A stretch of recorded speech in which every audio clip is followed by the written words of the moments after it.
இன்றைக்கி குக்கிங் அலப்பறையில் வந்து புடலங்காய் பொரியல் பண்ண போகிறோங்க. அதுக்காக என்ன பண்ணி வச்சுருக்கேன்னா, இப்போது புடலங்காவை ஒரே ஒரு விசில் மஞ்சத்தூள்லாம் போட்டு வேக வச்சுருக்கேன். இப்போ கடாய் சூடு ஏறிச்சுங்க. இப்போ ஆயில் சேர்த்துக்கலாம். அதில்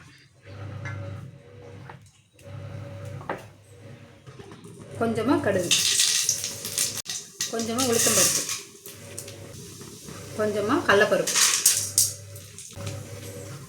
கொஞ்சமாக சீரகம். இது கொஞ்சம் நேரம் எண்ணெயில் வறுத்துக்கலாம்.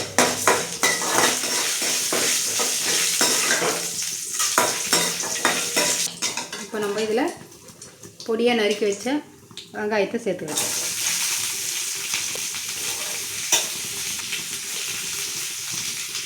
ரெண்டு இழுக்கு கருவேப்பிலை, பச்சை மிளகாய் ஒரு 3 விதெல்லாம் எடுத்து வச்சுக்கிறேன். அதையும் இதை சேர்த்துக்கலாம். இது நல்லா எண்ணெயிலே வதக்கலாம். கொஞ்சமாக இதுக்கு தேவைக்கேற்ற கல்லுப்பு போட்டுக்கலாம். போட்டு நல்லா வதக்கலாம். வெங்காயம் நல்லா வதங்கிடுச்சுங்க. இந்த கலர் இருந்தால் போதும். இப்போ நம்ம வேக வச்ச புடலங்காவை சேர்த்துக்கலாம்.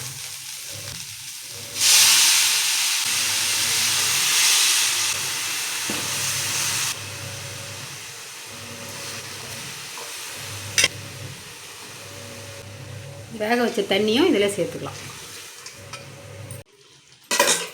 இப்போ நல்லா இதை மிக்ஸ் பண்ணி விட்டுக்கலாம். ஒரு 1/4 மூடி தேங்காய் இந்தமாரி கட் பண்ணி வச்சுக்கிறேன். இதை கொஞ்சம் மிக்சியில் போட்டு அரைச்சிக்கலாம். இது குட்டி குட்டியாக இருக்கிறதுனால ஒரு 10 பல் பூண்டு எடுத்து வச்சுக்கிறேன். அதையும் மிக்சியில் போட்டுக்கலாம். கொஞ்சமாக சீரகம் இதை போட்டு மிக்சியில் நம்ம ட்ரையாக, தண்ணி ஊற்றாத ட்ரையாக அரைச்சிக்கலாம். பாருங்கள், இந்த மாதிரி தண்ணி ஊற்றாத நான் அரைச்சி வச்சுருக்கேன். பாருங்கள், காயெல்லாம் வந்துச்சு. நம்ம அரைச்சி வச்ச தேங்காவை இதில் சேர்த்துக்கலாம்.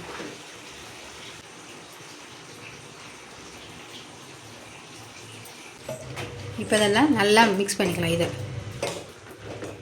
மிக்ஸ் பண்ணிட்டு கொஞ்சம் நேரம் இதிலே அடுப்பிலே விட்டுட்டு சிம்மில் வச்சிடலாம்.